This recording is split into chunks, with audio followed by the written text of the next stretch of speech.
और अब हम बात करेंगे ओलंपिक 2024 के खेलों से जुड़ी हुई। दरअसल पेरिस ओलंपिक से भारत के लिए इस वक्त बुरी खबर है। मनु भाकर तीसरे शूटिंग पदक से चूक गई। पिस्टल फाइनल में चौथे स्थान पर मनु भाकर रही हैं। अंत तक दावेदार बनी रही थी मनु भाकर। 2 बार की ओलंपिक कांस्य पदक विजेता मनु भाकर महिलाओं की 25 मीटर पिस्टल फाइनल में 28 के कुल स्कोर के साथ चौथे स्थान पर रही और पदक हासिल करने से चूक गई। भाकर पहले चरण के बाद दूसरे स्थान पर थी। वो 7वीं सीरीज के अंत तक पदक की दावेदार बनी हुई थी।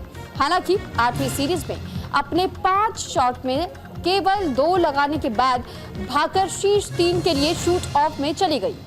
वहां उन्हें हंगेरियन शूटर वेरोनिका मेजर ने पीछे कर दिया था। हालांकि इसके बाद जब मीडिया के सामने वो मुखातिब हुई और मीडिया से उन्होंने बातचीत की तो उस दौरान मनु भाकर ने इस बात का जिक्र किया और ये कहा कि चौथा स्थान बहुत अच्छा नहीं है।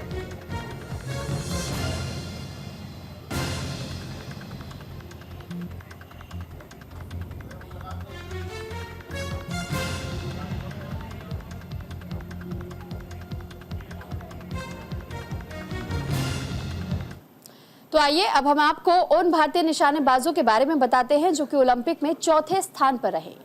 जयदीप करमाकर 2012 लंदन में ये पूरा मैच हुआ था, उस दौरान उन्होंने चौथा स्थान प्राप्त किया था। अभिनव बिंद्रा रियो ओलंपिक में 2016 में उन्होंने भी चौथा स्थान प्राप्त किया था और अर्जुन बबूता पेरिस 2024 में, तो वहीं मनु भाकर पेरिस 2024 ओलंपिक के दौरान ही चौथे स्थान पर रही थी। तो एक एक करके इन शूटर्स के बारे में हम आपको जानकारी दे रहे हैं जिन्होंने अपना हाथ शूटिंग में तो आजमाया लेकिन सिल्वर या गोल्ड से चूक गए। हालांकि मनु भाकर ऐसी पहली महिला बनी जिनके नाम 2 ब्रॉन्ज मेडल जरूर आए हैं और वो भी 10 मीटर एयर राइफल में और एयर पिस्टल में।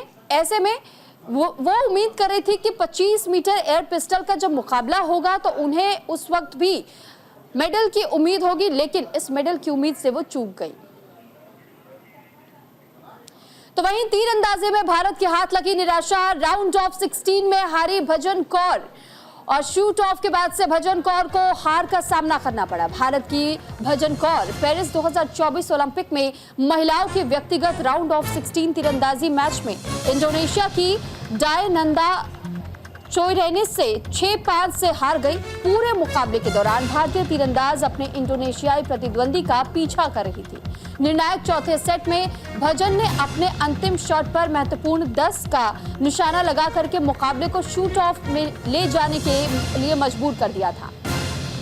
तो ऐसे में शूटर्स की जानकारी आपने हासिल की कि कैसे शूटिंग में जहां भारत का निशाना चूका तो वहीं तीरंदाजी में भी यानी आर्चरी में भी भारत का निशाना चूक गया। और ऐसे में ये जानकारी हम आपको दे दें कि राउंड ऑफ 16 में भजन कौर को हार का सामना करना पड़ गया। तो इस बीच लगातार निराशाजनक खबरें पेरिस ओलंपिक से सामने आ रही है भारत के लिए, क्योंकि अब तक भारत के नाम एक भी सिल्वर या गोल्ड नहीं मिल पाया है और ऐसे में बमुश्किल अब ब्रॉन्ज की उम्मीद जिस तरीके से लोग कर रहे थे वो भी आज धीरे धीरे टूट रही है। तो वहीं शूटिंग में अनंतजीत सिंह पदक जीतने से चूक गए। पुरुष की स्किट फाइनल से अनंत सिंह चूक गए हैं। दरअसल अनंत क्वालिफिकेशन राउंड में 24वें स्थान पर रहे। भारतीय निशानेबाज अनंतजीत सिंह नरूका शनिवार को पुरुषों के स्किट क्वालिफिकेशन राउंड में 24वें स्थान पर रहे। नरूका ने 5 राउंड में कुल 116 का स्कोर बनाया, लेकिन उनका यह प्रदर्शन उन्हें ओलंपिक डेब्यू पर फाइनल में ले जाने के लिए काफी नहीं रहा। केवल शीर्ष पर 6 निशानेबाज आज बाद में पुरुषों के स्किट फाइनल में हिस्सा लेंगे। यानी कि जिस तरीके से 24वां स्थान उन्होंने प्राप्त किया है और अनंत क्वालिफिकेशन राउंड में 24वां स्थान प्राप्त करने के साथ ही अगले राउंड के लिए क्वालिफाई नहीं कर पाए, यानी इसमें भी कहीं ना कहीं भारत के नाम हार ही लगी है। और जीत से जिस तरीके से कई एथलीट्स अब तक चूके हैं, ऐसे में भारत में इस वक्त बेहद ही निराशाजनक प्रदर्शन को लेकर के कई ऐसी प्रतिक्रियाएं भी सामने आ रही है। साथ ही ये भी सवाल पूछे जा रहे हैं कि जो इतनी आबादी वाला देश है, जो इतनी आबादी वाला देश भारत है, वहां से जब खिलाड़ी जाते हैं और उनकी तैयारी में आखिर ऐसी कौन सी कमी रह जाती है जिस वजह से कई ऐसे एथलीट्स हैं जो कि अपने परफॉर्मेंस में चूक जाते हैं। हालांकि शूटिंग की बात हम कर रहे हैं, शूटिंग में अनंतजीत सिंह पदक जीतने से चूक गए। पुरुषों के स्किट फाइनल से वो चूके हैं। अनंत सिंह क्वालिफिकेशन राउंड में 24वें स्थान पर रहे थे और भारतीय निशानेबाज अनंतजीत सिंह नारूखा शनिवार को पुरुषों के स्किट क्वालिफिकेशन राउंड में 24वें स्थान पर रहने के साथ ही वो चूक गए। इसी वजह से कई बड़े सवाल भी खड़े हो रहे हैं कि आखिर एथलीट्स का परफॉर्मेंस इस तरीके से गिरता क्यों जा रहा है। फिलहाल बॉक्सिंग की अगर हम बात करें तो निशांत देव को हार का सामना करना पड़ा। क्वार्टर फाइनल में मार्को वर्डे से हारे हैं निशांत मार्को वर्डे के खिलाफ 4-1 से हार गए। पहले राउंड में निशांत का पलड़ा भारी रहा था और ये उम्मीद जताई जा रही थी कि शायद इस राउंड में वो क्वालिफाई कर जाए, इस राउंड को वो जीत ले। निशांत देव पुरुषों के 71 किग्रा क्वार्टर फाइनल बॉक्सिंग मुकाबले में मैक्सिको के मार्को वर्डे के खिलाफ 4-1 से हार गए और दूसरी वरीयता प्राप्त वर्डे ने सेमीफाइनल में जगह बनाई है और उनका सामना 2022 कॉमनवेल्थ गेम्स के कांस्य पदक विजेता ग्रेट ब्रिटेन के लुइस रिचर्डसन से होगा। अपने ओलंपिक डेब्यू पर निशांत देव पदक हासिल करने से केवल एक ही जीत के लिए दूर रह गए। पहले राउंड में भारतीय मुक्केबाज का पलड़ा भारी रहा। वर्डे ने वापसी करते हुए दूसरा राउंड अपने नाम कर लिया।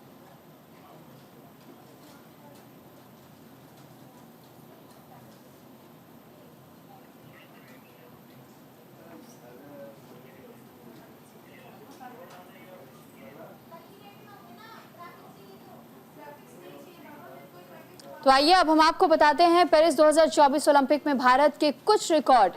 मनु भाकर ओलंपिक में शूटिंग पदक जीतने वाली पहली भारतीय महिला बनी। मनु भाकर सरबजोत सिंह ने भारत का पहला शूटिंग टीम पदक जीता और मनु भाकर ओलंपिक के एक ही संस्करण में 2 पदक जीतने वाली पहली एथलीट बन गई और इसके बाद Manika Batra pre quarter final में अपनी जगह बनाने वाली पहली भारतीय टेबल टेनिस खिलाड़ी बनी। 3 पदकों के साथ निशानेबाजी ने भारत की सर्वश्रेष्ठ पदक तालिका दर्ज की है। हालांकि अभी भी कहीं ना कहीं अगर हम पूरी मेडल टैली पर गौर करते हैं तो भी हमें इस बात को समझना बहुत ज्यादा जरूरी हो जाता है कि आखिर भारतीय खिलाड़ियों का हौसला अफजाई हर साल किया जाता है, हर बार उनको ट्रेनिंग दी जाती है, लेकिन ट्रेनिंग के बावजूद भी आखिर बेहतरीन प्रदर्शन उनका ओलंपिक में क्यों नजर नहीं आता। और बहुत कम ऐसे एथलीट्स होते हैं जिनका शानदार प्रदर्शन देखा जाता है, लेकिन सिल्वर और गोल्ड के मेडल भारत के पास यानी भारत के झोले में अभी भी तमाम ओलंपिक्स में अगर आप ध्यान दें तो बेहद कम है। और अब हम आपको पेरिस ओलंपिक के मेडल टैली की ओर लिए चलते हैं और ये पूरी टैली को देखकर आप समझ पाएंगे चीन के पास इस वक्त 16 गोल्ड, 12 सिल्वर और 37 ब्रॉन्ज मेडल है। और उसके साथ ही अमेरिका की अगर हम बात करें तो अमेरिका के पास 14 गोल्ड, 24 सिल्वर, 41 ब्रॉन्ज मेडल है। 61 ये कुल संख्या मेडल्स की। वहीं फ्रांस की अगर बात करें तो 12 गोल्ड, 14 सिल्वर, 61 ब्रॉन्ज की संख्या है। तो ये पूरा जो एक क्रम आप देख रहे हैं और बीते कल हमने आपको बताया था अगर भारत की क्रम संख्या पे ध्यान दे, सीरियल नंबर पर ध्यान दे कि किस पायदान पर इस वक्त भारत है, तो 44 से खिसक कर अब यहाँ 53 पर चला जा चुका है भारत। क्योंकि इससे पहले हमने आपको ये जानकारी दी थी कि 24वें पर पहले खाता खुला, फिर 26वें पर भारत का पायदान खिसका, उसके बाद 44 और अब 53 पायदान पर पेरिस ओलंपिक में भारत पहुंच चुका है। और अभी तक 0 गोल्ड, 0 सिल्वर, लेकिन 3 ब्रॉन्ज मेडल। तो सिर्फ 3 ब्रॉन्ज मेडल से इस वक्त भारत संतुष्ट अपने आप को करने की कोशिश कर रहा है, क्योंकि अब तक हमारे पास एक भी सिल्वर या फिर गोल्ड मेडल नहीं आ पाया है। और इन्हीं बातों को लेकर के सवाल खड़े हो रहे हैं। हालांकि अब तक सबसे ज्यादा अगर संख्या बात की जाए तो अमेरिका की है मेडल टैली में। अमेरिका के पास जितने गोल्ड और सिल्वर है उतनी तादाद में अभी तक किसी देश के पास नहीं है। लेकिन दूसरे पायदान पर चीन चल रहा है, जबकि तीसरे पायदान पर फ्रांस और चौथे पर ऑस्ट्रेलिया। और अगर इनकी संख्या बल पॉपुलेशन के हिसाब से भी अगर आप देखते हैं तो भारत के मुकाबले बहुत कम है।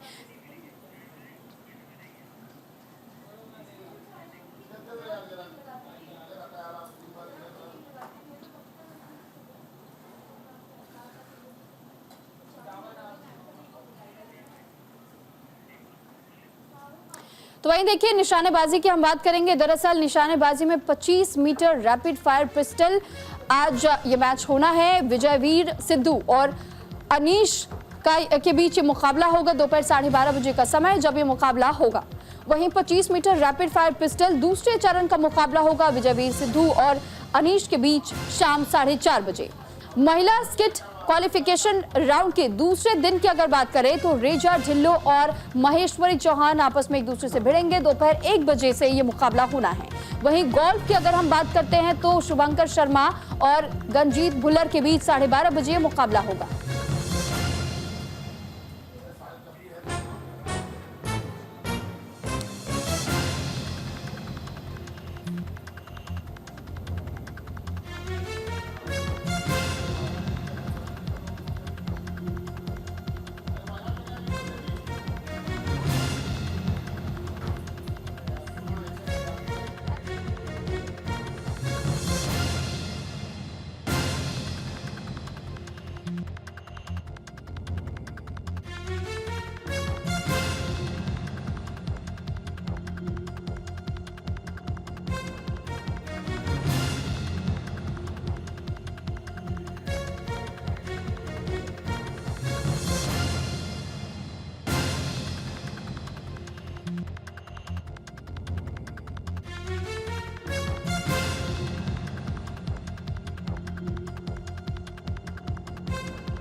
तो वहीं अगर बात हम हॉकी के मुकाबले की करें तो आज हॉकी का मुकाबला भारत वर्सेस ग्रेट ब्रिटेन पुरुष हॉकी क्वार्टर फाइनल में होना है।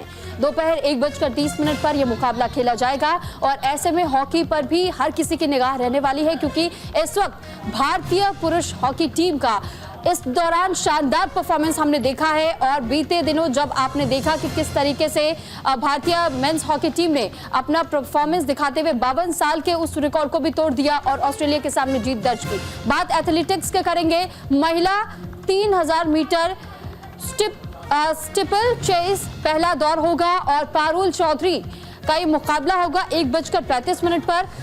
वहीं पुरुष लंबी कूद की अगर बात करें तो क्वालिफिकेशन राउंड होना है। जसविन एल्ड्रिन 2:30 पर अपना परफॉर्मेंस दिखाते हुए नजर आएंगे। ये मुकाबला होना है, जबकि मुक्केबाजी का मुकाबला महिला 75 किलो क्वार्टर फाइनल में होना है और लवलीना बोरगोहेन इस मुकाबले में उतरेंगी। लवलीना बोरगोहेन वर्सेस ली कियान जो चीन की प्लेयर हैं, उनके साथ में ये मुकाबला होगा दोपहर 3:02 पर। तो वहीं बैडमिंटन की हम बात करेंगे। बैडमिंटन के पुरुष एकल सेमीफाइनल में Lakshya Sen versus Viktor Axelsen Denmark के एथलीट है, उनके साथ में मुकाबला होगा दोपहर 3:30 पर। और पाल नौकायान पुरुष डिंगी रेस 7 और 8 विष्णु सर्वनन का ये मुकाबला होगा 3:35 पर, जबकि महिला डिंगी रेस 7 और 8 नेत्रा कुमारन के बीच मुकाबला होगा शाम 6:05 पर। तो ये आज के मुकाबले रहने वाले हैं जिस पर हर किसी की निगाह रहेगी, आखिर किसको पदक आज के दिन में मिलेगा और किस देश के नाम एक बार फिर से मेडल टैली में ये पदक जुड़ेंगे। इसी के साथ फिलहाल यहाँ रुक रहे एक छोटे से ब्रेक के लिए।